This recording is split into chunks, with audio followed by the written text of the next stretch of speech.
8 फरवरी 2024 को मुल्क भर में इलेक्शन का मामला सियासी और अदालती कशमकश में उलझने से बच गया है। आज चीफ जस्टिस जनाब जस्टिस काजी फाइज ईसा की सरबराही में 3 रुकनी बेंच ने फौरी समाअत और फौरी हुक्मनामा जारी करते हुए लाहौर हाई कोर्ट का हुक्म इम्तना मुअत्तल कर दिया। इलेक्शन कमीशन को इंतखाबात के लिए ब्यूरोक्रेसी से रिटर्निंग ऑफिसर की खिदमत लेने की इजाज़त दे दी। इलेक्शन कमीशन को आज ही इंतखाबात का शेड्यूल जारी करने का हुक्म दे दिया। आइंदा 3 घंटों में यकीनन 3 रुकनी बेंच ने मुल्क में जमहूरियत के इस्तेहकाम और इलेक्शन के इनेकाद के लिए आज बड़ी कानूनी विज़डम का मुजाहरा किया है और इस नाजुक मामले का एक बेहतरीन हल तजवीज़ किया है। वरना पिछले 48 घंटों की पेशरफ ने 8 फरवरी के इस इलेक्शन पर कई सवालिया निशानात खड़े कर दिए थे। परसों रात गए लाहौर हाई कोर्ट के जस्टिस अली बाकर नचवी ने PTI की दरख्वास्त पर एक ऑर्डर जारी किया था, जिसमें उन्होंने ब्यूरोक्रेसी से RO और DRO की तैनाती मुअत्तल कर दी थी और इस हुक्म के फौरन बाद इलेक्शन कमीशन ने मुल्क भर में तमाम इलेक्शन तैयारियां भी रोक दी थी। एक और अहम पेशरफ में आज chief justice Lahore high court ने इसी मामले पर जस्टिस अली बाकर नचवी की सरबराही में 5 रुकनी लार्जर बेंच भी तश्कील दे दी थी और असर नौ समाअत के लिए पीर की तारीख भी मुकर्रर कर दी थी। इस सूरत हाल पर आज शाम को चीफ जस्टिस जनाब काजी फाइज ईसा से chief election commissioner Sikandar Sultan Raja ने अपनी कानूनी टीम के साथ मुलाकात की। इस मौके पर जस्टिस सरदार तारिक मसूद और जस्टिस एजाजुल एहसन के अलावा अटॉर्नी जनरल मंसूर उस्मान आवान भी मौजूद थे। मुलाकात के बाद इलेक्शन कमीशन ने लाहौर हाई कोर्ट के फैसले के खिलाफ अपील दायर कर दी, जिस पर चीफ जस्टिस की सरबराही में फौरी तौर पर 3 रुकनी बेंच तश्कील दी गई। जस्टिस एजाजुल एहसन अपनी मसरूफियत की वजह से इस बेंच में शरीक नहीं हुए, इसलिए जस्टिस मंसूर अली शाह को घर से बुलाया गया और चीफ जस्टिस फाइज ईसा की सरबराही में जस्टिस तारिक मसूद और जस्टिस मंसूर अली शाह पर मुश्तमिल बेंच ने पिटीशन की फौरी समाअत की। बेंच ने समाअत की, बराह रास्त कवरेज की इसकी इजाज़त दी गई। पूरी कौम ने यह देखी। समाअत शुरू हुई तो चीफ जस्टिस ने इलेक्शन कमीशन के वकील सजील सवाती से सवाल किया कि इतनी जल्दी क्या थी, अगर मैं फ्लाइट में निकल जाता तो क्या होता। चीफ जस्टिस ने इंतखाबी शेड्यूल जारी न होने पर इलेक्शन कमीशन के वकील से कई सवालात किए और अटॉर्नी जनरल की सरजनिश की। इलेक्शन कमीशन के वकील ने कहा कि उन्होंने अदलिया को जुडिशल अफसरान के लिए ख़त लिखा था, लेकिन अदलिया ने ज़ेर इल्तवा मुकदमात के बायस जुडिशल अफसरान देने से माज़रत ज़ाहिर की थी। जस्टिस सरदार तारिक मसूद ने मालूम किया कि हमारे फैसले को कौन डीरेल कर रहा है, इंतखाबात को डीरेल करने के पीछे कौन है। चीफ जस्टिस पाकिस्तान ने कहा कि सुप्रीम कोर्ट 8 फरवरी को इलेक्शन का ऑर्डर जारी कर चुकी है। लाहौर हाई कोर्ट के जज ने ऑर्डर जारी करके मिसकॉन्डक्ट किया है। चीफ जस्टिस ने कहा कि एक जज जब मामला लार्जर बेंच के लिए भेज रहा था तो फिर 7 ऑर्डर कैसे जारी कर सकता था। शदीद तनकीद की लाहौर हाई कोर्ट के इस सिंगल जज की, जनाब जस्टिस अली बाकर नचवी की। चीफ जस्टिस काजी फाइज ईसा ने रिमार्क्स दिए कि हमने PTI की दरख्वास्त पर इंतखाबात का ऑर्डर जारी किया था। ये उमैर नियाजी भी मुबैना तौर पर PTI की नुमाइंदगी कर रहे हैं। चीफ जस्टिस ने अटॉर्नी जनरल से मुखातिब होकर कहा कि चेक करें उमैर नियाजी वकील भी हैं या नहीं। तहरीरी हुक्मनामे में बेंच ने करार दिया कि बज़ाहिर उमैर नियाजी ने जमहूरी अमल में रुकावट डाली, क्यों ना उनके खिलाफ तौहीन अदालत की कार्रवाई की जाए। इंतहाई अहम मौजू पर जिसके ज़रिए एक बार फिर इलेक्शन की तारीख 8 फरवरी एक बार फिर मजबूत तारीख की हैसियत से सामने आ रही है। एक बार फिर हमें सुप्रीम कोर्ट ऑफ पाकिस्तान का अज़्म नौ देखने को मिला कि इलेक्शन हर सूरत में फरवरी 8 को ही होने चाहिए। आज की इस ड्रामाई डेवलपमेंट्स पे बात करेंगे और इसके लिए हमें ज्वाइन कर रहे हैं जनाब मुनीफ फारूक, हमारे सीनियर न्यूज़ एंकर भी हैं और आइन व कानून की भी बड़ी समझ रखते हैं।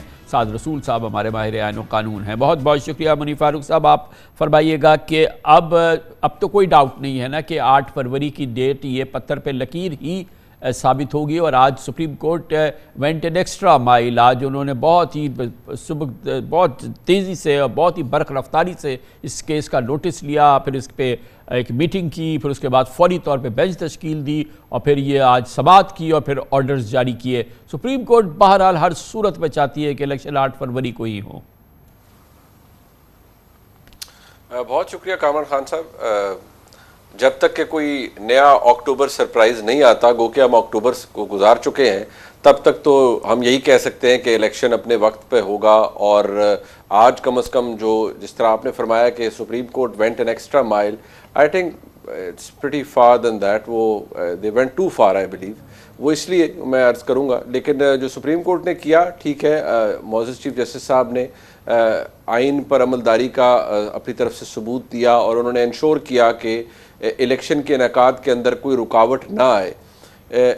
बेशक लाहौर हाई कोर्ट का फ़ैसला जितना ही गलत क्यों ना हो, प्रॉब्लमेटिक क्यों ना हो, आज चीफ जस्टिस साहब के फैसले से सर्टेनिटी की जो एलिमेंट मिसिंग था पाकिस्तान में 2024 के इंतखाबात के हवाले से, वो वापस आया है। उससे स्टेबिलिटी भी आएगी, सियासी जमातों को भी इत्मीनान पहुंचा होगा। लेकिन मेरे लिए एक बात बहैसियत एक तालिब इल्म के कंसर्निंग है, वो ये है कि जब एक मामला ज़ेरे इल्तवा था एक हाई कोर्ट के अंदर, एक प्रोविंशियल हाई कोर्ट के अंदर, और उसके ऊपर पेंडिंग प्रोसीडिंग थी, एक फ़ैसला आया, एक अबूरी हुक्म आया जिसके तहत एक नोटिफिकेशन मुअत्तल किया गया। वो गलत फ़ैसला था, दुरुस्त था, वो बात की बात है, लेकिन एक नया बेंच बन गया जिसने 18 तारीख को समाअत करनी थी।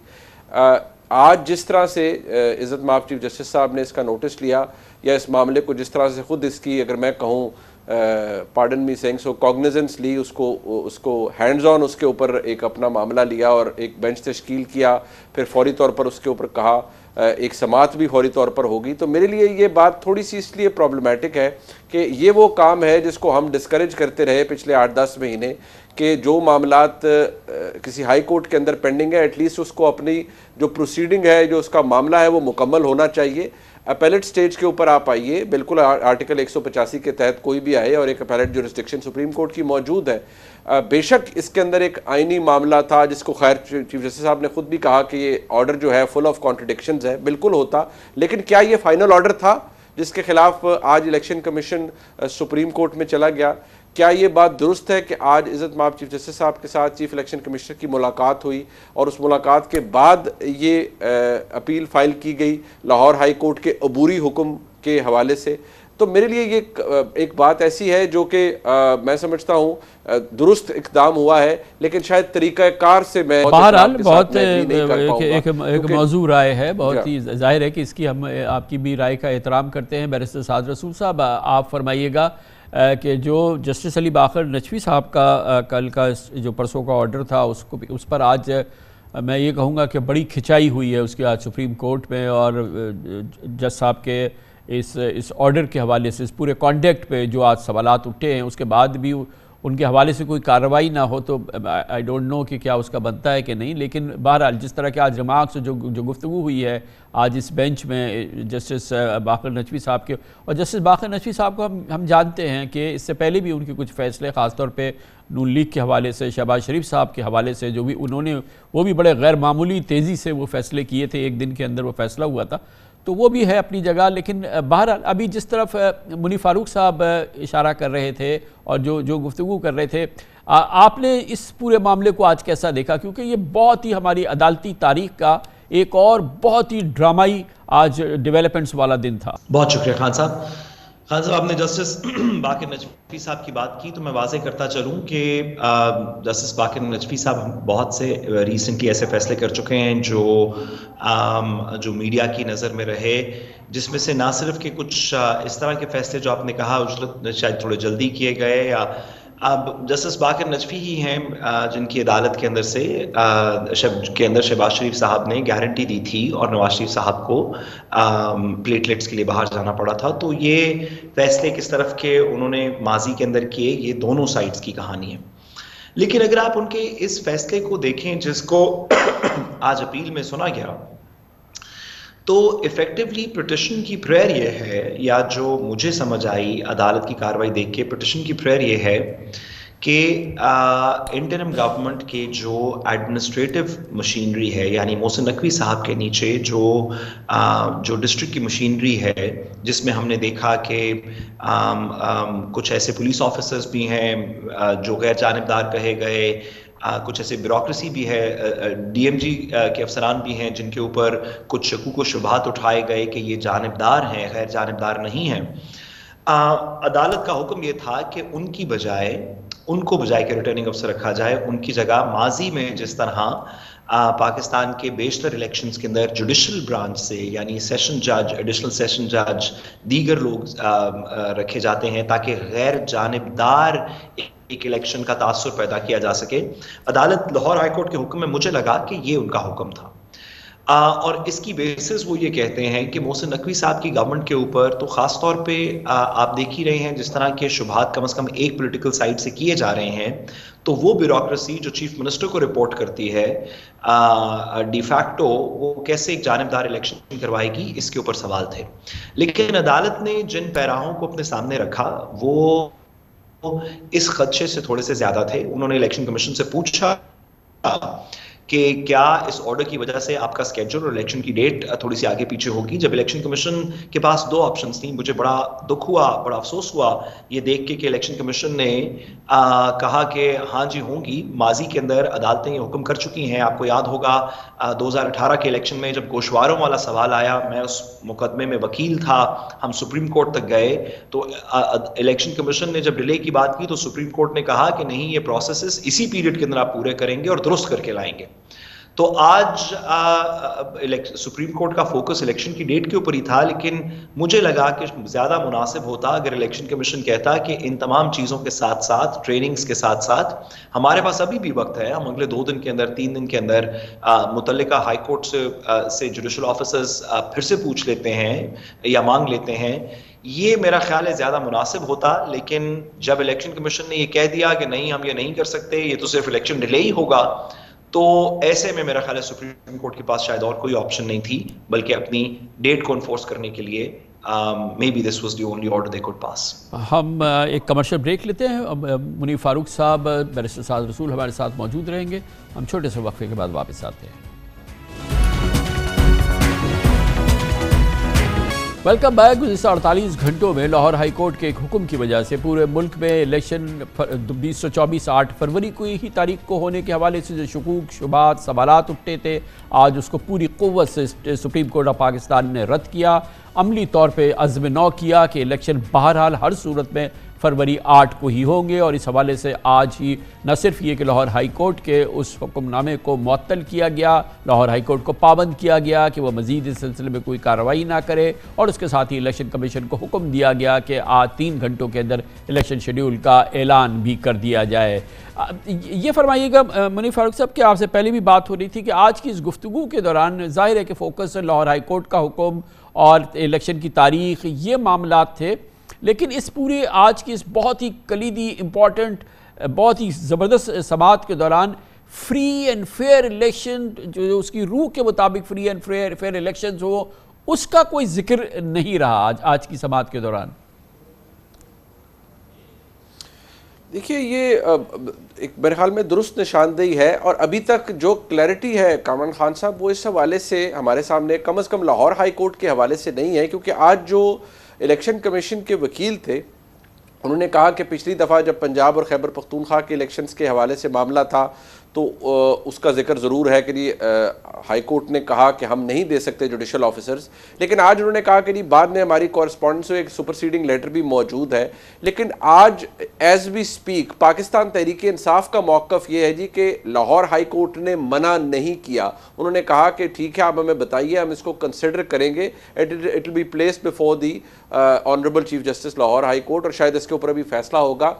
इस वक्त जो पाकिस्तान तहरीक इंसाफ है, जो उन्होंने मौक़िफ़ उस पिटिशन के अंदर, no matter how erroneous that was, no matter how misplaced that was, लेकिन फैक्ट ऑफ द मैटर ये है कि पाकिस्तान तहरीक इंसाफ ने मौक़िफ़ लिया कि जी हमें सिंगल आउट किया जा रहा है, हमें लेवल प्लेइंग फील्ड नहीं दी जा रही है, और हमारे जो लीडरान हैं उनको अगेंस्ट वन प्रिटेक्स्ट और दी अदर किसी को किसी जगह पर काबू किया हुआ है, किसी को जेल में डाला हुआ है। लिहाजा हमें जो अदालत ने लिखा कि जी, और रिप्रोड्यूस किया इनफैक्ट वो जो कंटेंट्स थे उस रिट पिटिशन के, कि जी ऐसे हालात में जो डिज़ायर्ड रिजल्ट्स हैं इलेक्शन के, यानी फ्री और ट्रांसपेरेंट इलेक्शन, वो नहीं हो सकता। अब आज जो इज़्ज़त माब चीफ जस्टिस साहब ने फरमाया, और फोकस इस बात पर था कि जी शायद इस पिटिशन को, रिट पिटिशन को फाइल करके जो पिटिशनर है उन्होंने शायद ये कोशिश की है कि इलेक्शन का इनकाद डिले उसका हो जाए या इलेक्शन ना हो और बाकी तमाम जमातें भी इकट्ठी होगी। लेकिन सवाल यहाँ ये है कि आज इलेक्शन डेट पर तो हम फोकस करते रहे, लेकिन इलेक्शन की ट्रांसपेरेंसी हम कैसे इंश्योर कर सकते हैं। डिस्ट्रिक्ट रिटर्निंग अफसर या रिटर्निंग अफसरान अगर ब्यूरोक्रेसी से होंगे तो क्या ये बात, इसकी कोई वाटर टाइट गारंटी दे सकता है कि वो बिल्कुल साफ शफाफ इलेक्शन करवाएंगे। लेकिन अगर इसकी फ्लिप साइड देखें तो क्या इस बात की गारंटी कोई हाई कोर्ट दे सकती है फॉर प्रैक्टिकल पर्पसेस के उनके जुडिशल ऑफिसर्स भी बगैर किसी इन्फ्लुएंस के, बगैर किसी असर व रसूख के इलेक्शंस फ्री और फेयर कंडक्ट करवाएंगे। So it's a coin toss I would say, और इसके ऊपर कोई गारंटी मैं नहीं समझता। बैरिस्टर साद रसूल साहब, मुझे ये समझाइएगा कि आज बहरहाल जो जज साहब थे लाहौर हाई कोर्ट के, उनके हवाले से तो आज हम समात लाइव सुन रहे थे, तो उसमें बहुत क्रिटिसिज्म था। तीनों सुप्रीम कोर्ट के जज साहिबान जो थे, उनके कंडक्ट के हवाले से बहुत सीरियस उनके डाउट्स थे, सवालात थे, और बहुत सस्पेक्ट कर रहे थे उनके इस पूरे अमल को। मैं ये जानना चाह रहा हूँ कि जब उन्होंने ये ऑर्डर किया था, उसके बाद ये मामला अपने चीफ जस्टिस को रेफ़र किया था, फिर उन्होंने उसकी एक लार्जर बेंच बनाई। इन तमाम चीज़ों का नोटिस क्या उनके चीफ जस्टिस का पहला, अगर उन्होंने नहीं लिया, उन्होंने लार्जर बेंच बनाई, तो क्या उन्होंने दरअसल जो जस्टिस बाकर नचवी साहब की कार्रवाई थी और उसके हवाले से जो ऑर्डर था उसको सब्सक्राइब किया? जी, यही कह सकते हैं। और मैं गुजारिश करूं कि जो बात आप कर रहे हैं, मैंने खान साहब, आप और मैं पिछले चंद दिनों से इस पे या चंद महीनों से बात कर रहे हैं कि जुडिशरी के बहुत से ऐसी चीज़ें हैं जो बिहाइंड क्लोज डोर हो जाए तो ज़्यादा मुनासिब है, ख़ास तौर पे जो जजेस क्या आपस के अंदर कॉन्फ्लिक्ट है। आज जब ये रिपोर्टेडली जो मीटिंग हुई चीफ इलेक्शन कमिश्नर साहब की और चीफ जस्टिस साहब के दरमियान, मेरा ख्याल है इसमें शायद इस तरह की कुछ बात होनी चाहिए थी कि नीचे लाहौर हाई कोर्ट ने एक लार्जर बेंच कॉन्स्टिट्यूट कर दिया है, पहले वहां से एक फैसला करवा लें। अगर मंडे नहीं तो किसी तरीके उनसे ओवर द वीकेंड केस सुनवाया जा सकता है, लेकिन कुछ प्रोप्राइटरी मेरा ख्याल है ये डिमांड करती थी। मैं बसद एहतराम की गुजारिश करूं कि मुनीब साहब ने जो बात की, मैं थोड़ा सा उससे डिसएग्री करता हूं और मैं इसमें आपकी इजाज़त से वजाहत करना चाहता हूं।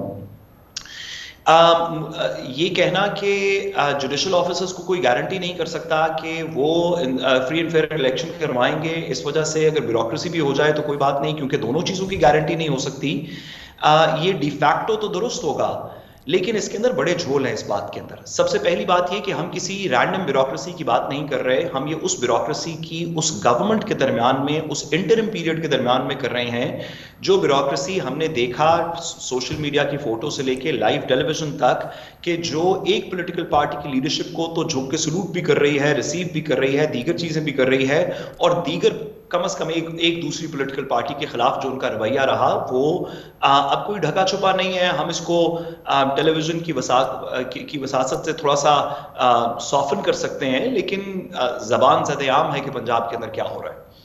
दूसरी बात ये कि तो ये किसी ऐसी ब्यूरोक्रेसी के ऊपर बात नहीं हो रही जो कि शायद गैर जानिबदार हो, शायद जानिबदार हो। तकरीबन तमाम एविडेंसेस को अब तकरीबन बता चुकी है कि ये कम से कम एक पॉलिटिकल पार्टी के बारे में जिसको वो सपोर्ट करती नजर आ रही है, जिसको सीसी पे सलूट करते नजर आ रहे हैं, जिसके लिए स्पेशल प्रोटोकॉल्स हो रही हैं, उनको वो फेवर कर रहे हैं। दूसरी बात ये कि अगर ये ना भी हो तो सिस्टम की एजम्पशन ये है, और ये बड़ी जरूरी बात है, कॉन्स्टिट्यूशन की एजम्पशन ये है कि अगर जुडिशल ऑफिसर्स गारंटी ना भी कर सकते हों कि वाकई फ्री एंड फेयर इलेक्शन होगा, लेकिन वो जुडिशल ऑफिसर्स हैं, सिस्टम एज्यूम करता है कि वो किसी और को, किसी पॉलिटिकल पार्टी को, किसी इंटरिम गवर्नमेंट को रिस्पॉन्ड नहीं करते, वो इलेक्शन कमीशन को भी पूरी तरह रिस्पॉन्ड नहीं करेंगे, वो जुडिशल ऑफिसर्स हैं। यहां पे ये कह देना कि वो लोग जो कि एमपीओ के अंदर दीगर को गिरफ्तार कर रहे हैं, वो अगले दिन उनका इलेक्शन का रिजल्ट अनाउंस करेंगे, ठीक है, हो सकता है बिल्कुल फ्री एंड फेयर इलेक्शन हो, लेकिन मेरा ख्याल है कि डिसमिस नहीं किया जा सकता उन खदशात को जो हम सब ने देखे। किसी एक पॉलिटिकल पार्टी की बात नहीं, किसी लीडर की बात नहीं, हम सब रोज सोशल मीडिया के ऊपर देखते हैं, टेली मीडिया पे देखते हैं, लोगों से बात करते हैं। तो मेरा ख्याल है कि इसके अंदर अगर थोड़ी मजीद डिलिब्रेशन हो जाए तो बेहतर हो कि पाकिस्तान एक ऐसे इलेक्शन के अंदर जाए, एक ऐसे इलेक्शन। जी बिल्कुल ठीक है साद रसूल साहब, 30 सेकेंड्स।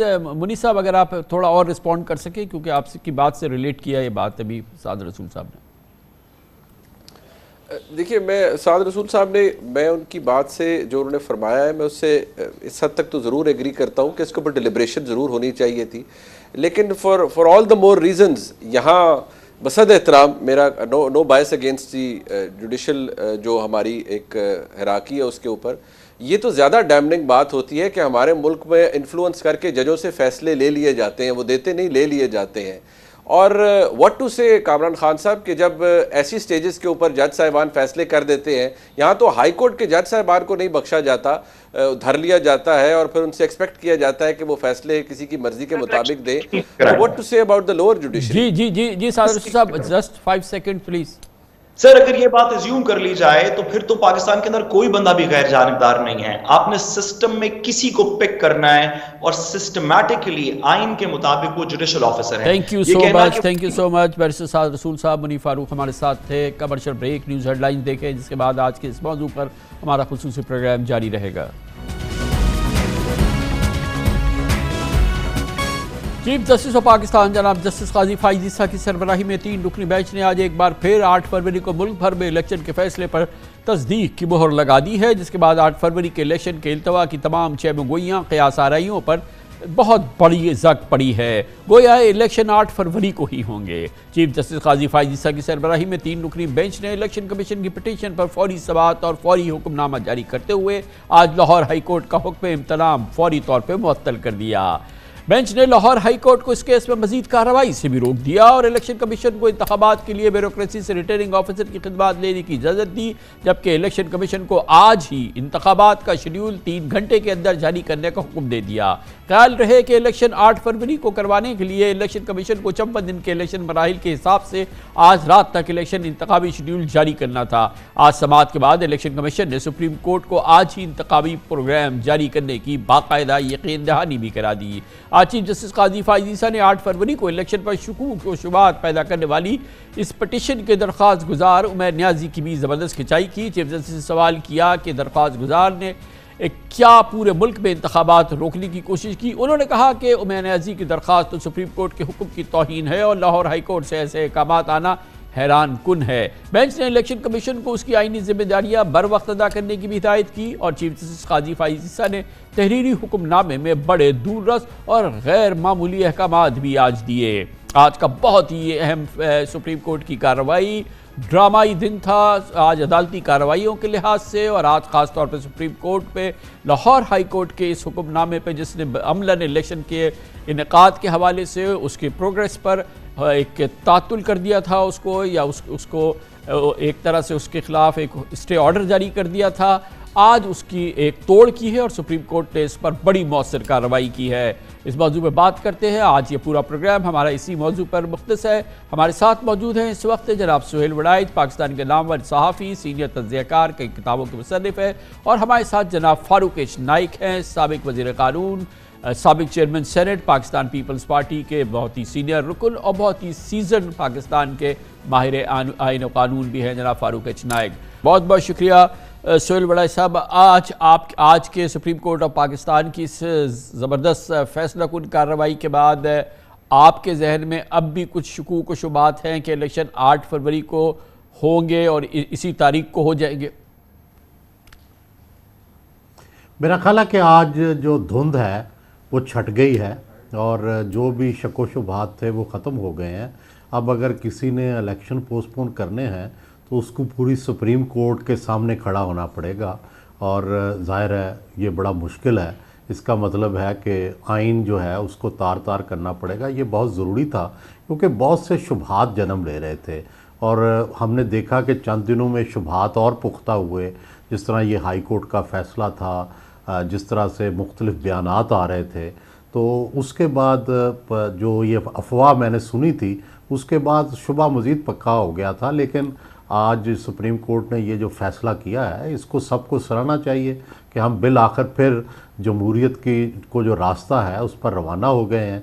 अब मज़ीद कोशिशें करनी चाहिए कि जितने फेयर एंड फ्री इलेक्शन हो सकते हैं उसके लिए सब जो है वो कोशिश करें। फारूक नाइक साहब, आप फरमाइएगा कि कल जो लाहौर हाई कोर्ट का फ़ैसला आया था परसों, और फिर आज लार्जर बेंच भी बन गई थी और फिर उस पर अमल दरामद भी इलेक्शन कमीशन ऑफ पाकिस्तान ने कर लिया था, ये आपके ख़्याल में एक महज इत्तफाक था या ये कि बाकायदा एक मूव थी, एक ऐसी चीज़ थी जिसके ज़रिए के इलेक्शन डेफर करना मतलूब था?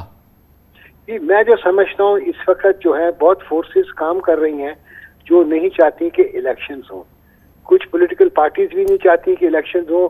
डिफरेंट बयानात आते रहते हैं, कि सिक्योरिटी सिचुएशन ठीक नहीं है, बर्फबारी होगी, ये होगा वो होगा। अब जो बात आ गई कि ये जो आरओज हैं, डीआरओज हैं, वो के ब्यूरोक्रेट्स हैं, इलेक्शन ट्रांसपेरेंट नहीं होगा, तो ये और इस तरह अब ये फैसला आया एक सिंगल जज का। तो देखें अब टाइम बड़ा कम रह गया, 8 फरवरी को इलेक्शन है। मैं समझता हूँ कि आज जो फैसला दिया है सुप्रीम कोर्ट ने, बहुत अच्छा फैसला दिया है मुल्क की सालमियत के लिए, मुल्क की जमहूरियत के लिए और मुल्क के अंदर इकोनॉमिक और पॉलिटिकल स्टेबिलिटी के लिए बहुत अच्छा फैसला है। अब इलेक्शन कमीशन को चाहिए, अगर वो एक इंडिपेंडेंट इंस्टीट्यूशन है, वो एक आईनी इंस्टीट्यूशन है और उसका ये आईनी फर्ज है कि ट्रांसपेरेंट इलेक्शन कराए और फेयर इलेक्शन कराए। इनको चाहिए फौरन, कल नहीं तो परसों, इनको परसों से आगे नहीं जाना चाहिए और इनको चाहिए कि इलेक्शन शेड्यूल को अनाउंस कर दें कि ताकि जो भी इबहम है वो बिल्कुल खत्म हो जाए। और आपके इल्म में है ना नाइक साहब के अभी सुप्रीम कोर्ट के ऑर्डर में भी ये बात है कि इलेक्शन शेड्यूल जो है, जो प्रोग्राम है, ये मिडनाइट से पहले इशू करना है। इलेक्शन कमीशन को पाबंद कर दिया है सुप्रीम कोर्ट ने। जी अभी देखें रिटन ऑर्डर भी आ जाएगा तो पता चल जाएगा, मगर ये इनका आईनी और कानूनी फर्ज है कि टाइम आ गया है। अब इससे ज्यादा जाएंगे तो 8 फरवरी को फिर ये इलेक्शन नहीं हो सकेंगे। इसीलिए डीआरओज को भी जो ट्रेनिंग रोकी गई उसकी वजह से भी इलेक्शन डिले हो सकते थे, डीरेल हो सकते थे। इसलिए बड़ा बर वक्त सुप्रीम कोर्ट ने ये फैसला किया है। अब इलेक्शन कमीशन का काम है कि ये फौरन बगैर डिले किए हुए इलेक्शन शेड्यूल अनाउंस करें ताकि कोई भी रखना ना डाले इस इलेक्शन के अंदर। आप सुहेल बड़ाई साहब, आपके ख्याल में आज फैसला कुन शिकस्त हुई है उन लोगों को जो कि इलेक्शन का इल्तवा चाहते हैं? देखें, ये तो नहीं कहा जा सकता कि फ़ैसला कुन हुई है या नहीं, लेकिन एक कॉन्स्टिट्यूशनल डिफीट ज़रूर हुई है। लेकिन आपको पता है कि माजी में भी सुप्रीम कोर्ट के कुछ फ़ैसले हुए, हाई कोर्ट्स के फ़ैसले हुए, इलेक्शन के बारे में उनको नहीं माना गया। तो अभी भी देखें पाकिस्तान के अंदर बहुत सी ऐसी कुव्वतें मौजूद हैं कि अगर उन्होंने ये फ़ैसला कर लिया कि इलेक्शन नहीं होने, तो बाज़ औक़ात वो सुप्रीम कोर्ट भी वायलेट कर सकते हैं। लेकिन अब 90% इम्कान इसी बात का है कि अब इसको वायलेट नहीं किया जाएगा और सब जो है इस चीज़ को मानेंगे। नाइक साहब, इस वक्त जो माहौल है, अगर अब मैं आपसे पूछूं कि विदाउट आपकी जो पॉलिटिकल एफिलिएशन है उसके अलग रख के आपका तजुर्बा, आपकी नज़र, आपका जो इस वक्त एक्सपीरियंस है, वो फ्री एंड फेयर इलेक्शन के लिए, जो जैसे कि फ्री एंड फेयर इलेक्शन के लिए माहौल होना चाहिए, जो निज़ाम होना चाहिए, उस पर ये पूरा उतरता है आज का ज़माना? देखें जी, फ्री और फेयर इलेक्शन कराना माहौल के साथ साथ इंसानों पर भी डिपेंड करता है, अवाम पे डिपेंड करता है, पॉलिटिकल विल पे डिपेंड करता है। अब ये जो डीआरओज हैं, जो आरओज हैं, इनका ये फर्ज बनता है कि कोई पोल रिगिंग ना हो। अब इनका फर्ज बनता है कि प्री पोल रिगिंग भी कोई ना हो और इलेक्शन के जो रिजल्ट्स हैं जो कंसोलिडेट किए जाएं according to the Election Act 2017, क्योंकि उसने जो 2017 जो एक्ट है उसने बहुत चेंजेस कर दी हैं कि रिजल्ट्स कैसे कंसोलिडेट होगा। और अब जो वक्त जो है बड़ा फर्क है, इस वक्त मीडिया बहुत ज्यादा एक्टिव है, लोगों को जो शऊर है जो 5 साल पहले था नहीं था जो आज है, सोशल मीडिया बड़ा एक्टिव है। और मैं समझता हूँ जिसने भी कोशिश की कि इस इलेक्शन को नॉन ट्रांसपेरेंट बनाने के लिए या प्री पोल या पोल रिगिंग कराने के लिए, वो मुल्क का दुश्मन होगा, इस मुल्क की जमहूरियत का दुश्मन होगा, मुल्क की इकोनॉमिक स्टेबिलिटी का दुश्मन होगा और मुल्क की पॉलिटिकल स्टेबिलिटी का दुश्मन होगा। लेकिन मैं सुहेल बड़ाई साहब आपसे पूछना चाहूँगा कि 7 हफ्ते रह गए हैं इलेक्शन में, 8 फरवरी के इलेक्शन में, जो आज जो माहौल है उस पर पाकिस्तान की एक बहुत बड़ी पार्टी पाकिस्तान तहरीक इंसाफ की तो कैपेसिटी ही अब ये नहीं रही है कि वो इलेक्शन लड़ सके। उसके अब तमाम टॉप लीडर्स तकरीबन बंद हैं, कुछ बाकी अंडरग्राउंड हैं, कुछ जो है वो सियासी अपनी उन्होंने वाबस्तगियाँ तब्दील की है एक मखसूस माहौल के अंदर। तो क्या वाकई ये वो पूरा माहौल है, ये पूरा निज़ाम है, ये पूरा वक्त है जिसको हम कहेंगे कि इलेक्शन 2024 जो है वो साफ शफाफ हुए, लेवल प्लेइंग फील्ड थी? नहीं, कामरान खान साहब, इस वक्त जो ग्राउंड पे सिचुएशन है वहाँ तो इलेक्शन का माहौल नहीं बन पाया। उसकी क्या वजह है कि हर जगह नून लीग के, पंजाब की मैं बात कर रहा हूँ कि हर जगह नून लीग के उम्मीदवार तो हमें नज़र आ रहे हैं। पीटीआई का उम्मीदवार कौन होगा इसके बारे में क्लैरिटी नहीं है। और जब तक आपको पता है पीटीआई का उम्मीदवार या मुखालिफ उम्मीदवार नहीं होगा तो इलेक्शन की फ़ज़ा कैसे बनेगी। और मुझे लग भी नहीं रहा कि जो है पीटीआई को ऐसा मौका दिया जाएगा कि वो अपनी पसंद के उम्मीदवार खड़े करें। और वो लोग जो पीटीआई की तरफ से इलेक्शन लड़ना चाहते हैं शायद उन्हें भी ये रोका जाएगा कि वो ना लड़ें। तो ये सिचुएशन तो है कि ये एक लूप साइडेड इलेक्शन होगा। 2018 का इलेक्शन भी ऐसा था, लेकिन ये उससे कुछ ज़्यादा हो रहा है। 2018 के इलेक्शन में भी ये हुआ था, लेकिन 2 महीने पहले सिचुएशन काफ़ी क्लियर हो गई थी। लेकिन जो है 2 महीने पहले प्री पोल रिगिंग हुई, लोगों को दबाया गया, लोगों की तो वफादारियाँ तब्दील की गई। लेकिन जब इलेक्शन शेड्यूल आ गया तो उसके बाद आलमोस्ट हर पार्टी के उम्मीदवार जो थे उन्होंने कम से कम कैंपेन की और अपनी कोशिश की। लेकिन अभी इस दफ़ा तो ऐसी भी सूरत हाल नज़र नहीं आ रही। अभी तक पीटीआई के साथ सुतेला सलूकी किया जा रहा है। तो फारूक नाइक साहब, ऐसा इलेक्शन जो कि अभी जिसकी तर्जुमानी अभी और अक्कासी सुहेल वड़ाई साहब ने की, इसके क्या असरात होंगे कौमी मंजरनामे पे अगर इस किस्म का इलेक्शन हुआ तो? मैं समझता हूँ सुहेल वड़ाई साहब जो बात कर रहे हैं उसके अंदर हकीकत है, मगर उसके साथ साथ जो मैं एक बात करूंगा कि जब तक के इलेक्शन शेड्यूल नहीं आएगा, लोगों के अंदर जो इबहाम है कि इलेक्शन होगा कि नहीं होगा वो खत्म नहीं होगा। जैसे ही इलेक्शन शेड्यूल होगा आएगा, आप देखिएगा कि पॉलिटिकल रियलिटीज जो हैं, पॉलिटिकल एफिलिएशन जो हैं, वो सारी सामने आ जाएंगी जो अभी तक सामने नहीं आई हैं। उसके अलावा जहां तक पीटीआई का ताल्लुक है, मैं समझता हूं पीटीआई को भी लेवल प्लेइंग फील्ड देनी चाहिए, उनके साथ जोर नहीं करना चाहिए। जो वोटर है उसकी विल का एहतराम करना चाहिए, वो जिसको मर्जी इलेक्ट करे। अगर ये ना हुआ तो मैं समझता हूँ ये मुल्क की बका के लिए और जमहूरियत के लिए ठीक नहीं होगा। बहुत स्ट्रॉन्ग स्टेटमेंट है फारूक नाइक साहब ने जो दिया है। और आपके इल्म है सुहेल वड़ाई साहब, आप ज़ाहिर में और आप जानते हैं नाइक साहब हमारे बहुत ही सीजन्ड, बहुत ही सीनियर पार्लियामेंटेरियन भी हैं, कानूनदान भी हैं, चेयरमैन सेनेट, और आपके इल्म है कि हर लिहाज से बहुत ही एक मौजू बात है। और उन्होंने कहा कि अगर ये फ्री एंड फेयर इलेक्शन नहीं हुआ, पीटीआई को मौका नहीं मिला, तो मुल्क की बका के लिए ये खतरे का बाइस हो सकता है। बिल्कुल दुरुस्त, मैं 100% इत्तफाक करता हूँ। और पीपल्स पार्टी का मौक़िफ़ जो है काफ़ी हद तक रीज़नेबल है। और मेरा ख़्याल है कि सारी सियासी पार्टियों को, नून लीग को भी ये चाहिए कि वो इस पर आवाज़ बुलंद करे। और बाज़ औक़ात आप अपने मुखालिफ को भी ये उसके हक़ के लिए भी बात करते हैं, यही जमहूरियत है। जिस दिन पाकिस्तान में ये हो गया कि आप अपने मुखालिफ के हकूक़ के लिए भी आवाज़ बुलंद करेंगे, उसी दिन सही जमहूरियत आएगी। ये तरीक़ा जिस तरह इमरान खान साहब करते रहे हैं कि अपने मुखालिफ को जेलों में ही भेजना है, नून लीग को ये तरीक़ा नहीं अपनाना चाहिए कि भाई अपने मुखालफों को जेल में रख के जीतना है। इससे कोई इलेक्शन की ना क्रेडिबिलिटी होगी, ना आने वाली हुकूमत जो है वो मोतबर होगी। तो नाइक साहब, अब एक और चीज़ अभी इम्पॉर्टेंट ये है कि जो एक कोशिश हुई जिसके ज़रिए लाहौर हाई कोर्ट के सिंगल बेंच का ये ऑर्डर आ गया था, और उसके बाद फिर लाहौर हाई कोर्ट पे एक लार्जर बेंच भी बन गई थी। बहरहाल कि ये एफर्ट ज़रूर थी, एक बहुत ही स्ट्रॉन्ग पुश थी कि इलेक्शन को डेफर कर दिया जाए, क्योंकि इसकी डेट और इस तमाम चीज़ें वो थी। आपके ख्याल में अब ये चीज़ जो है ये हतमी तौर पे इस पर आज जो है ये आखिरी कील ठोक दी है सुप्रीम कोर्ट ने, जो आज की कार्रवाई की है इसके ज़रिए? जी, मैं समझता हूँ ये बहुत बड़ा फैसला है, and I salute supreme court for this decision जो आज हुआ है। जो तमाम लोग जो कोशिश कर रहे थे, they have been put to rest, क्योंकि सुप्रीम कोर्ट के फैसले के बाद किसी ने भी कोशिश की तो ये कंटेम्प्ट ऑफ कोर्ट होगा। और सुप्रीम कोर्ट, मैं समझता हूँ किसी ने भी कंटेम्प्ट किया उसको क्या कहते हैं सजा देगी, जो कानून और आइन के मुताबिक है।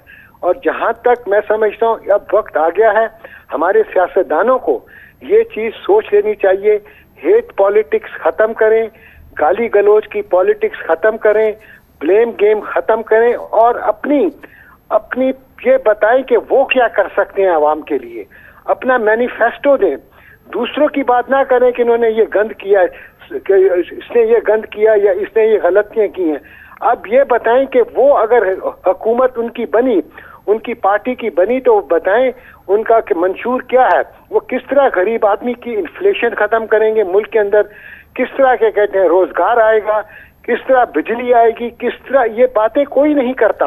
कोई सियासतदान ये करने को तैयार नहीं है। यही कहता है कि जब हम थे तो ये था, हम ये तो थे, अगला आया तो उसने ये कर दिया। तो इस तरह मुल्क नहीं चलेगा, इस तरह मुल्क बिल्कुल नहीं चलेगा। आप अपना मैनिफेस्टो दें, आपके क्या करेंगे हुकूमत में आकर, किस तरह इन्फ्लेशन खत्म करेंगे, किस तरह बिजली लाएंगे, किस तरह गैस लाएंगे, मगर इस पर कोई बात नहीं करता स्वाय हेट पॉलिटिक्स के और ब्लेम गेम के।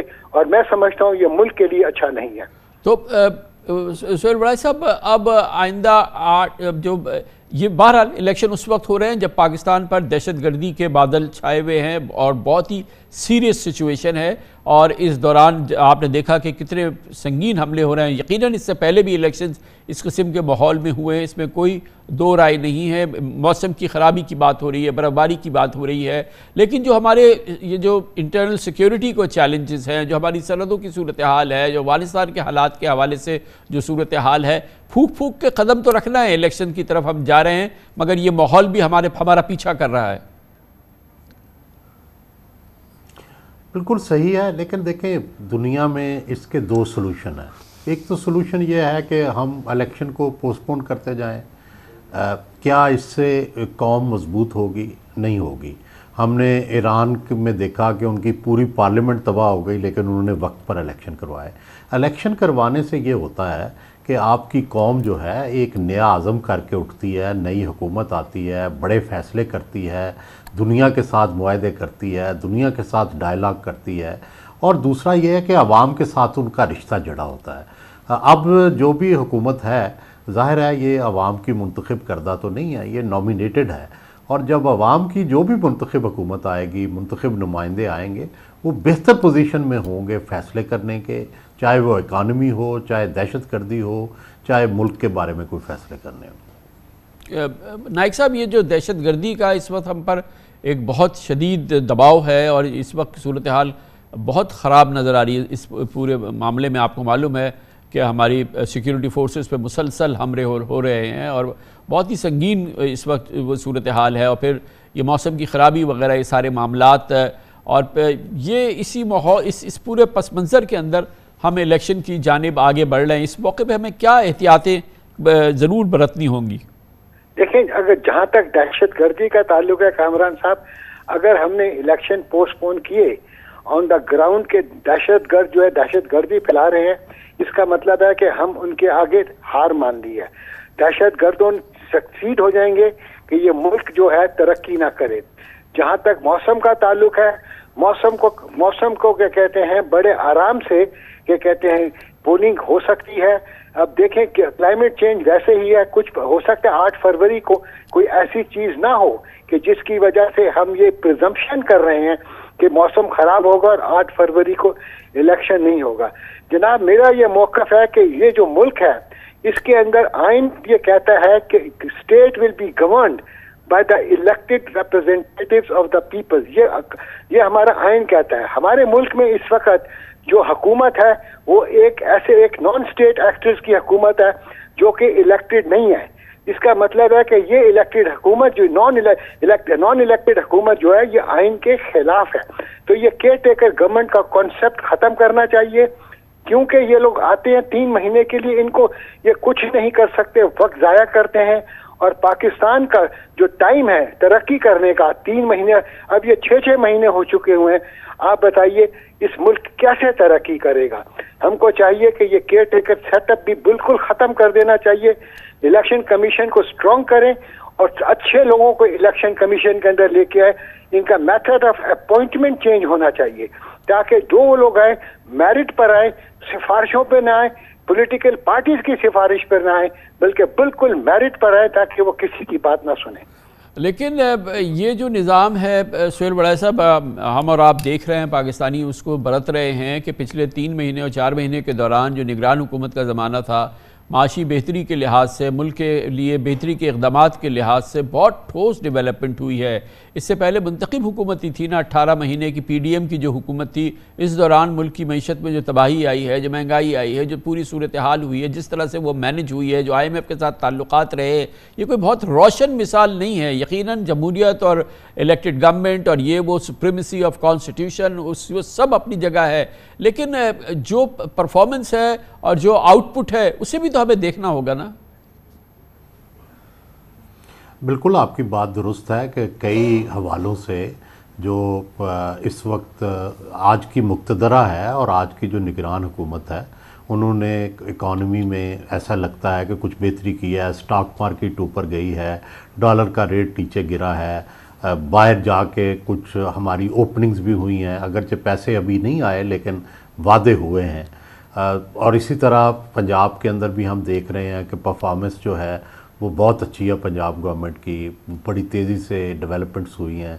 सिंध गवर्नमेंट में भी हम देखते हैं कि बड़ी ट्रांसपेरेंसी है, बहुत अच्छा सेटअप है, लेकिन ये सॉल्यूशन नहीं है, परमानेंट सॉल्यूशन नहीं है। हमने देखते हैं अयूब खान साहब का मार्शल लॉ आया, शुरू में बाज़ार भी साफ़ हो गए, लेकिन आखिर पे क्या आया, सदारती निज़ाम आ गया।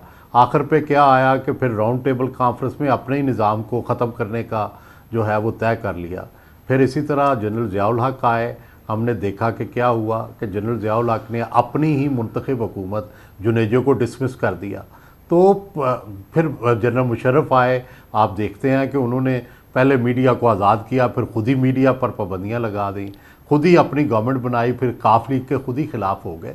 तो जब भी आप किसी एक फ़र्द को, चंद अनइलेक्टेड लोगों को आप बनाते हैं, तो वो एक ऐसा सिस्टम नहीं है जो सस्टेनेबल हो। वो आप वक्ती तौर पर तो बड़ा ही उसमें चमक नज़र आती है, कामयाबियाँ नज़र आती हैं, बाहर से पैसे भी आ जाते हैं। हमने सब मार्शल लॉज में देखा कि बाहर से पैसे भी आ जाते रहे, अयूब खान दौर में भी आए, ज़ियाउल हक दौर में भी आए, जनरल मुशर्रफ में लेकिन नतीजा क्या हुआ कि आपने 2 अफ़गान वार छेड़ ली। उसके नतीजे में जो तबाही आई उसका भी तो हिसाब होना चाहिए। जो जनरल अयूब खान ने दुनिया में जो माहदे किए अमेरिका के साथ, जिसके नतीजे में इमदाद आई, उसका पाकिस्तान को क्या क्या नुकसान हुआ, ये भी तो अंदाज़ा लगाना चाहिए ना। तो बुनियादी बात यह है कि जो मुल्क के आइन में तहरीर है वही चलना, उसी पे चलना, चाहे प्रोग्रेस थोड़ी स्लो भी हो लेकिन सस्टेनेबल है, वो हमेशा के लिए पायदार है। और फिर उस हुकूमत को भेजने का एक तरीका दर्ज है। इन हुकूमतों को जो अनइलेक्टेड होती हैं, इनको भेजने का कोई तरीका ही नहीं है। तो कैसे आप अगर फ़र्ज़ करें अवाम उससे तंग भी आ जाए तो क्या करें, कुछ भी नहीं हो सकता। तो इसलिए जो तरीका आइन में जमहूरियत में दर्ज है उसी पे चलना मुल्क के लिए फ़ायदेमंद है। इसमें तो कोई शक नहीं है, आइन पे ही हमने चलना है। लेकिन इसके लिए नाइक साहब, कुछ हमारी जो इलेक्टेड गवर्नमेंट्स होती हैं, कुछ उनकी भी तो जिम्मेदारी होनी चाहिए, सियासी जमातों की भी होनी चाहिए कि जब वो इख्तिदार में आती हैं तो उनकी आउटपुट, उनकी कैपेसिटी, उनकी जो जिस अंदाज से वो हुकूमत कर रही होती है, ट्रांसपेरेंसी, ये तमाम मामलात भी अगर काबिल कदर हो तो अवाम इन हुकूमतों को कभी जाने ही ना दे। ये हो ही नहीं सकता था पाकिस्तान की तारीख़ में कि कोई वज़ीर आज़म 5 साल पूरे ही ना कर पाता। अवाम खड़े हो जाते उसकी हिफाजत के लिए और उसके इख्तिदार को मुकम्मल करने के लिए। तो ये जो बेसिकली जो परफॉर्मेंस रहती है, और अभी हमने जिक्र किया 18 महीने की पीडीएम की गवर्नमेंट, उसमें तो सारी जमातें थी, और आप उसकी परफॉर्मेंस देखें तो कुछ जिम्मेदारी तो सियासी जमातों को भी डाले ना कि वो अपने आप को बेहतर करें। देखिए, आप बजा फरमा रहे हैं, मगर जमहूरियत क्या है? जमहूरियत मैं समझता हूँ एक बच्चे की तरह है। पहले ये रेंगती है, फिर चलती है और फिर दौड़ती है। इस मुल्क के अंदर जब जमहूरियत रेंग रही होती है या चलना ही शुरू करती है, उसको ख़त्म करके डिक्टेटरशिप आ जाती है। ये मुल्क 75 साल से यही होता रहा है। इसकी वजह से जमहूरियत जो है बढ़ नहीं सकी है, क्योंकि मैं ये समझता हूँ कि worst democracy is better than the best dictatorship. जब तक कि हम जमहूरियत का साथ नहीं देंगे और इस तरह की डिक्टेटरशिप्स लेकर नहीं आएंगे, मैं समझता हूं कि मुल्क की तरक्की नहीं हो सकती है। अगर आप आज देखें, क्या इन्फ्लेशन इस मुल्क में ख़त्म हो गई है? क्या इस मुल्क के अंदर एक्सपोर्ट्स बढ़ गए हैं? क्या इस मुल्क के अंदर क्या कहते हैं डॉलर की फरावानी है? क्या इस मुल्क के अंदर क्या कहते हैं एम्प्लॉयमेंट बढ़ गई है, लोगों को जॉब्स मिल रहे हैं? अगर ये क्या कहते हैं जो हुकूमत थी पीडीएम की वो भी नहीं कर सकी, इमरान साहब भी नहीं कर सके, और ये इलेक्टेड जो नॉन इलेक्टेड गवर्नमेंट है ये भी नहीं कर सक रही है, तो इसके अंदर आप ये सोचना पड़ेगा कि पीछे क्या वजह क्या है। हमको रूट्स को ठीक करना पड़ेगा, शाखें काट के खाली अपने मुल्क को ठीक नहीं कर सकते जब तक के आप जो आपकी जड़ है उसको देखें, उसके मुताबिक काम करें, फिर गरीब को खाना भी मिलेगा, गरीब को घर भी मिलेगा और उसको रोजगार भी मिलेगा। जब तक हम सब बैठकर ये ना सोचें, मैं समझता हूँ इस मुल्क को आगे नहीं बढ़ सकेगा। बहुत बहुत शुक्रिया, बड़ी नवाजिश। जनाब फारूक एच नाइक, जनाब सुहेल बड़ाइच हमारे साथ थे। कमर्शियल ब्रेक, उसके बाद हम आज की इस खुसूसी प्रोग्राम के साथ वापस आएंगे।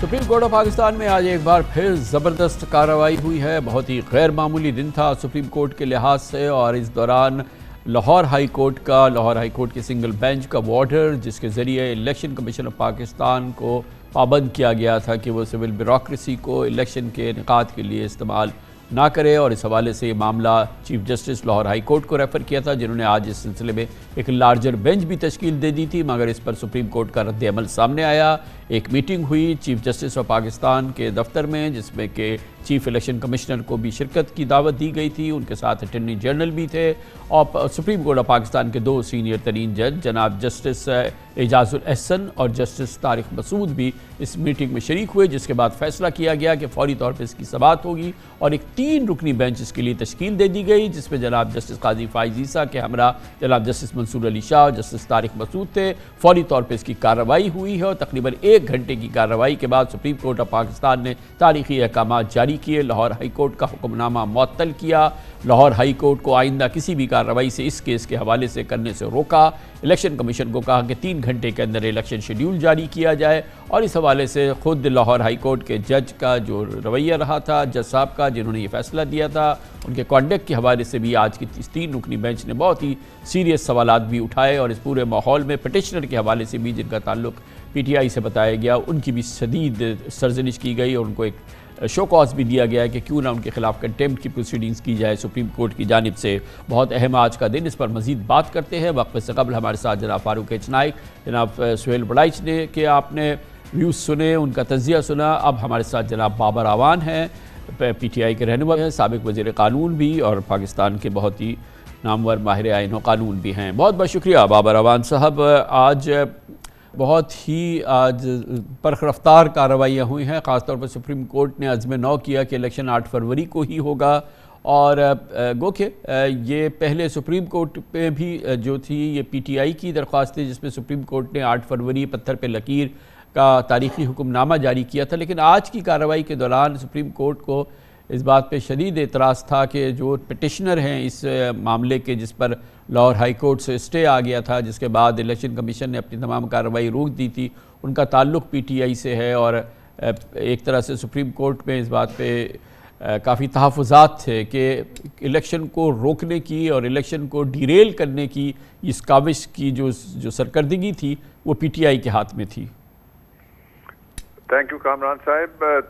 आप देखें, अगर माजी गुजरा हुआ ये चंद महीने का, पिछले का और 1 साल का, तो हमने 2 हुकूमतें छोड़ी थी नए इलेक्शन के लिए, और उसके बाद जो वक्त पे इलेक्शन होना था उसके लिए हम जिद्दोजहद करते रहे। हाई कोर्ट सुप्रीम कोर्ट में गए और दोनों जगह से अच्छे फैसले आए, लेकिन हमने नहीं रोका था। ये PDM के लोग थे जिन्होंने इलेक्शन रोका, पंजाब में भी और KP में भी। जहाँ तक आज के फैसले का ताल्लुक है, उस पर मैं समझता हूँ ये बहुत अच्छा फैसला है कि वक्त पे इलेक्शन जो टाइम दिया गया था 8 फरवरी को करवाने का हुक्म सुप्रीम कोर्ट ऑफ पाकिस्तान ने जारी किया है। लेकिन उसके साथ एक राइडर है। राइडर ये है कि क्या fair, free, transparent election in accordance with law होंगे। आपको याद है 85 और 88 के इलेक्शन जो थे वो ब्यूरोक्रेसी ने, सिविलियन ब्यूरोक्रेसी ने करवाए थे, तो उसके बाद जो इलेक्शन है वो अदलिया करवाती रही है।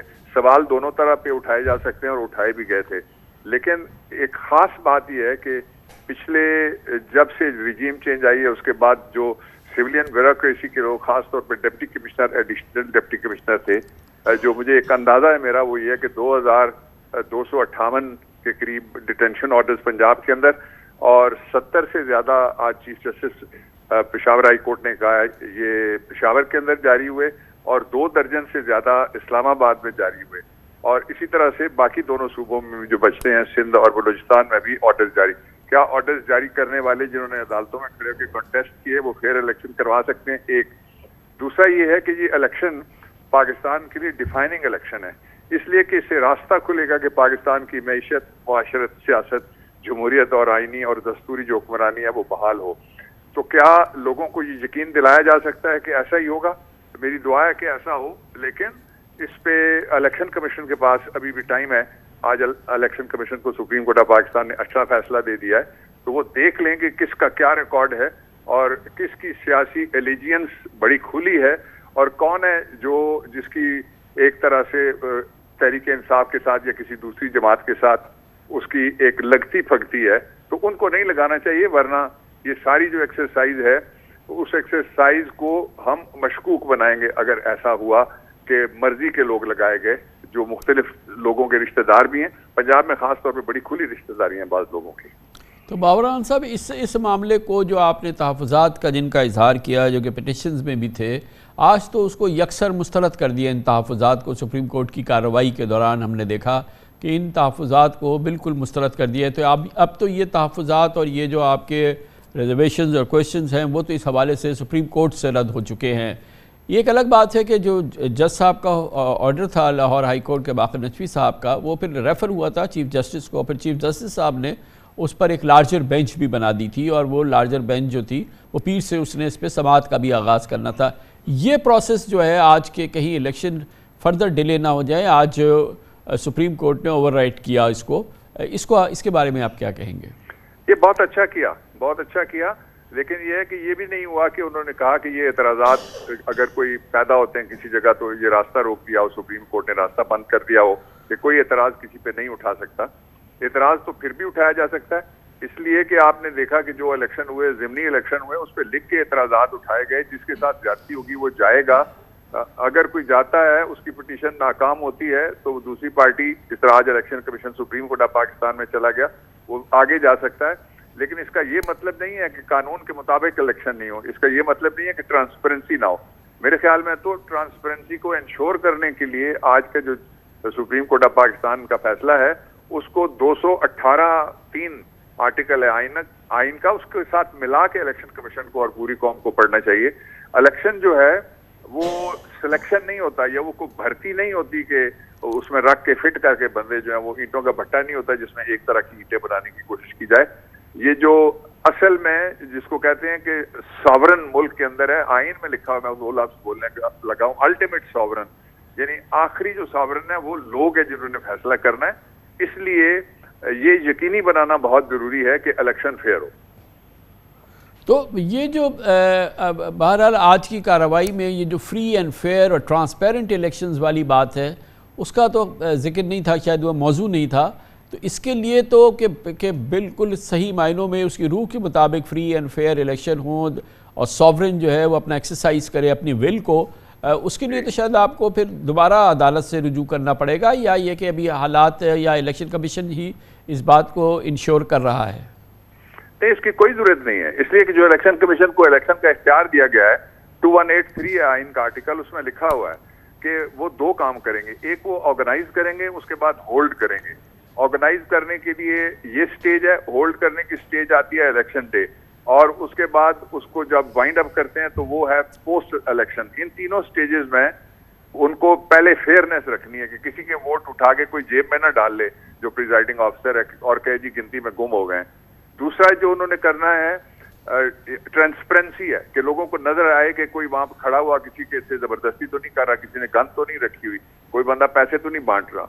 और उसके बाद जो अगली चीज है वो ये है फेयर, फ्री और ट्रांसपेरेंट इलेक्शन कराने के बाद वो इन अकॉर्डेंस विद लॉ होगा।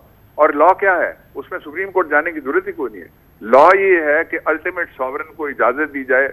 मुझे पार्टी कहती है तुम इलेक्शन लड़ो, मुझे इस्लामाबाद जलसा करने की इजाजत दी जाए।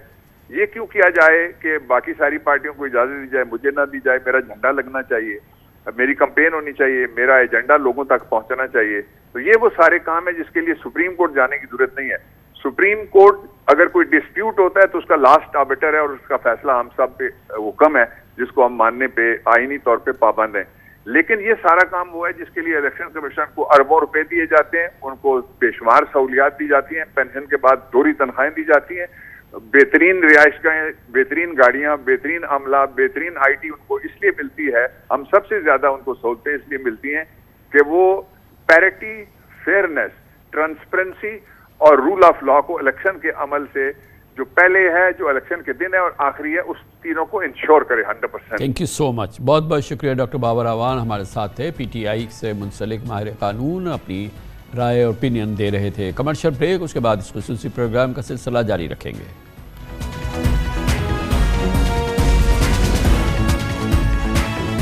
Welcome back. अब इस इंतहाई आज की अहम डेवलपमेंट, इस मौजू का एक इंडिपेंडेंट पॉलिटिकल एनालिसिस लेते हैं। इसके लिए हमारे साथ ज्वाइन कर रहे हैं हमारे बहुत ही मकबूल प्रोग्राम ऑन द फ्रंट के होस्ट, प्रेजेंटर जनाब कामरान शाहिद। बहुत बहुत शुक्रिया कामरान शाहिद साहब, आपने हमें ज्वाइन किया है। ये फरमाइएगा कि आज की जो ये डेवलपमेंट है, जिसमें कि आज बहरहाल अज़्म नौ का इजहार किया है, सुप्रीम कोर्ट ऑफ पाकिस्तान ने यकीनी बनाया है कि इलेक्शन 8 फरवरी को हो जाए। अब सुप्रीम कोर्ट की इस स्प्रिट के मुताबिक एक बार फिर उसने अज़्म नौ का इजहार किया है।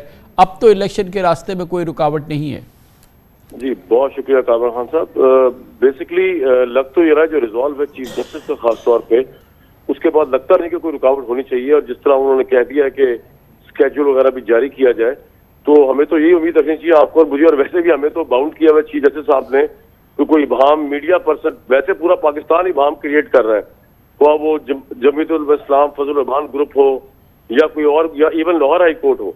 लेकिन आपको और मुझे तो खैर फुली कॉन्फिडेंट होकर यही कहना चाहिए, कॉन्टेम ना लग जाए कि नहीं जनाब एट एवरी कॉस्ट इलेक्शन होंगे। अब डिपेंड ये करता है कि इलेक्शन कमीशन इसके अंदर कोई और मेन नेक निकाल के ना ले। खासा देखो होता ही है कि एक तो है जस्टिस कि जी आपने कह दिया कि ये फैसला इंप्लीमेंट होना चाहिए, एक है रियलिटी।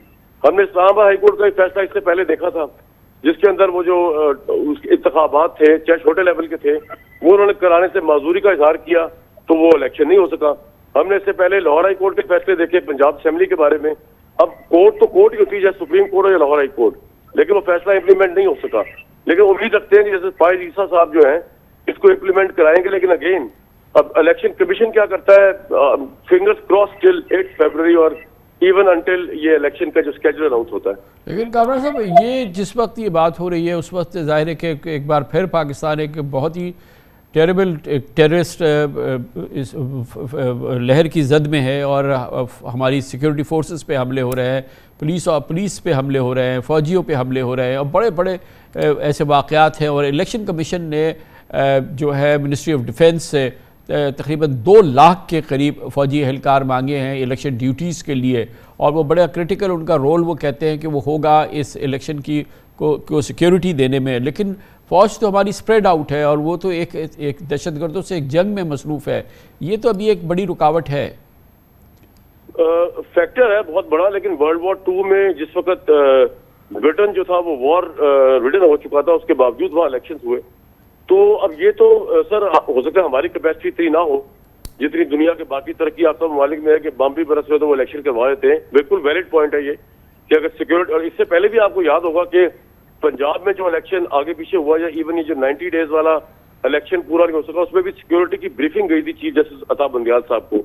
और मैं आपको बिल्कुल न्यूज के तौर पे बता रहा हूँ कि बहुत बड़े इंटेलिजेंस के शख्सियत थे जिन्होंने अता बंदियाल साहब से बाकायदा मुलाकात की थी और उनको यही बात बताई थी जो आप फरमा रहे हैं कि हमारी जो फौज है वो पंजाब से बाहर निकली हुई है इस वक्त, और वो बॉर्डर्स के ऊपर है, वो वेस्टर्न बॉर्डर पे है, ईस्टर्न का भी खदशा है, और इस कॉन्टेक्स्ट के अंदर जो है वो शायद हम फोर्सेस प्रोवाइड ना कर सके। और ये बात ऐसी थी कि जो बंदियाल साहब ने, ये भी आपको मैं बड़ी कंफर्म बात बता रहा हूँ कि बंदियाल साहब ने फिर इंटेलिजेंस के बड़े इंपॉर्टेंट ऑफिसर को कहा कि ये बात तो हमें पता ही नहीं थी, ये जो आप बात फरमा रहे हैं, और अगर ये बात दलील के तौर पर सामने आती है तो उसको हम सीरियसली टेकअप करते हैं। और आपने देखा बंदियाल साहब ने जिस तरह कोल्ड स्टोरेज में उस मामले को डाला वो उस इंटेलिजेंस की ब्रीफिंग के बाद ही हुआ। तो obviously we got to trust our forces as well. अगर वो ये कह रहे हैं और वो प्रोवाइड ना कर पाए सिक्योरिटी, और पाकिस्तान की सियासी पार्टीज का ये मुतालबा भी हो कि जी पाकिस्तान की फौज जब तक इलेक्शन कराने के लिए तैयार नहीं होगी, इलेक्शन क्रेडिबल नहीं होगा, तो फिर तो इलेक्शन नहीं हो सकता ना। अभी लास्ट टाइम भी तहरीक इंसाफ ने मुतालबा किया था कि फौज जो है वो अंदर ही खड़ी हो। मतलब ये भी पहली दफा हुआ पाकिस्तान की तारीख में कि फौज पोलिंग बूथ के अंदर खड़ी हुई, और ये मुतालबा नन अदर देन पीटीआई की तरफ से आया 2018 के अंदर, तो फौज अंदर भी खड़ी हुई। अब फौज ने फैसला किया था अंदर तो हम खड़े नहीं होंगे, क्योंकि आपको पता 2018 का इलेक्शन यहाँ पर मैं जब इकट्ठी ट्रांसमिशन कर रहे थे, जो आरटीएस का हाल हुआ, सबसे पहले आपने उसको बहुत बड़ा इशू बनाया। उस वक्त मैं भी समझता था शायद इतना बड़ा इशू नहीं, लेकिन वो आप बिल्कुल ठीक फरमा रहे थे, वो बड़ा इशू बन गया बाद में। तो इस कॉन्टेक्स्ट में हमें अपनी सिक्योरिटी फोर्सेस की बात को बिल्कुल वेटेज देनी चाहिए। और अब अगेन खान साहब बात तो चली गई सुप्रीम कोर्ट के पास, ये ब्लेम, ये जिम्मेदारी, ये क्रेडिट, ये डिसक्रेडिट के वो सिक्योरिटी के तराजुर में या इलेक्शन कमीशन की लिमिटेशन के तराजुर में अगर इलेक्शन को मुलतवी करते हैं तो तारीखी तौर पे ये बॉल जो है वो सुप्रीम कोर्ट के कोर्ट में होगी, और तारीखी तौर पे फिर सुप्रीम कोर्ट का रोल इस हवाले से याद रखा जाएगा कि किन कंडीशंस में उन्होंने ये इलेक्शन मुलतवी किया था, उसका पाकिस्तान को फायदा हुआ या उसका नुकसान हुआ। अब मगर इसमें एक और बात है ना कि जो बड़ी क्रिटिकल पॉलिटिकल पार्टीज़ हैं इस वक्त, JUI वगैरह और दूसरी जमातें भी इंक्लूडिंग पाकिस्तान मुस्लिम लीग नून, वो इलेक्शन को डेफर करने के लिए पंजाब और बलूचिस्तान की सूरत हाल को तो बहुत ही, और बाप पार्टी ने बाकायदा एक पिटिशन की है, वो मौजूद है, और वो तो पहले ही कह चुके हैं कि इसमें अगर बल्कि डेफर होना चाहिए। एक पॉलिटिकल जो इस सिलसिले में हम ये कह सकते हैं कि डिमांड भी जो है वो हमारे सामने है। हाँ साहब, इसमें 3 पॉइंट ऑफ व्यू हो सकते हैं मेरे नजदीक। एक तो ये कि जेन्युइन सिक्योरिटी फोर्सेस का रीजन देना कि जी इस वक्त हालात बड़े स्ट्रेस्ड हैं, we are already very stressed, we can not offer the responsibilities और execute the responsibility of the election. दूसरी इसका सिनेरियो हो सकता है कि पॉलिटिकल पार्टीज को अपनी शिकस्त यकीनी नजर आ रही हो, तो ये पॉलिटिकल गिमिक्री कर रहे हैं और इनको नजर आ रहा हो बादियुल नजर में, मैं ये नहीं कह रहा कि it is for sure shot, बादियुल नजर में इनको नजर आ रहा हो कि इलेक्शन जीत ही नहीं सकते इन हालात के अंदर, रीजन जो भी हो, पॉलिटिकल रीजन, तो वो सिक्योरिटी का और इन चीजों का, टेररिज्म का बहाना बना रहे हो। और तीसरी बात यह है कि बाकी ग्राउंड में ऐसे हालात हो कि ये जो पार्टीज कह रही हैं, JUI वगैरह, जमात इस्लामी वगैरह, और ये जो एरियाज है सबसे डिस्टर्ब्ड है पाकिस्तान के, वहां पे वो इलेक्शन कैंपेन कर ही ना पाए। तो आई थिंक अगेन शायद आप और मैं सुप्रीम कोर्ट की तरफ ही देखेंगे कि वो असेस करें सिचुएशन को, वो असेस करें कि क्या पाकिस्तान में कुल्ली इंतखाबात के लिए इन्वायरमेंट इस वक्त ब्रीडिंग ग्राउंड बन चुकी है, या पाकिस्तान में फिर जुज़वी इंतखाबात हो सकते हैं। अब देखें हिंदुस्तान में इतनी स्टेट्स हैं, उनके बारी बारी इंतखाबात भी होते हैं। सुप्रीम कोर्ट ये भी देख सकती है कि यार जहाँ पे ट्रबल है वहां पे इलेक्शन जो है वो थोड़े अरसे में कराया जाए, लेकिन उसमें एक और प्रॉब्लम ये आ जाएगा कि कौमी असेंबली की हैयत, उसकी क्रेडिबिलिटी, उसका इम्पैक्ट, प्राइम मिनिस्टरशिप, ये सब मुतासिर हो जाएंगी, क्योंकि सूबाई असेंबली के इलेक्शन तो होने जाने, तो कौमी असेंबली का इलेक्शन है, तो उसमें तो आपको तमाम सूबे चाहिए। तो आई थिंक इन सवालात को उठाया जाना चाहिए कोर्ट के अंदर, और कोर्ट इसके ऊपर एक पोजीशन ले और सिक्योरिटी फोर्सेस से भी पूछे कि कब तक फिर ये सिचुएशन ठीक हो जाएगी। लेकिन अगेन सिक्योरिटी फोर्सेस ये भी कह सकती है, अगर कोर्ट ये पूछ ले उनसे कि उनके इख्तियार में नहीं है, क्योंकि टेररिज्म जो हो रहा है वो हमारे इख्तियार में तो नहीं, हम तो रेसिपिएंट एंड के ऊपर है। तो सर मामला बड़ा गंभीर है, और जब जितना मामला गंभीर होता है उतना ही कोर्ट की जिम्मेदारी बढ़ जाती है। तो लेट्स सी कोर्ट क्या कोर्स ऑफ एक्शन लेती है, उसके लिए हमें आई थिंक इंतजार करना चाहिए। थैंक यू सो मच, बहुत बहुत शुक्रिया जनाब। कामरान शाही साहब हमारे साथ थे। उसके साथ ही हमारे आज के प्रोग्राम का अख्ताम होता है। सैटरडे संडे की हफ्तावार तातील, पीर को इंशाल्लाह आपसे फिर मुलाकात होगी। पीर तक के लिए कामरान खान को इजाज़त। अल्लाह हाफ़िज़।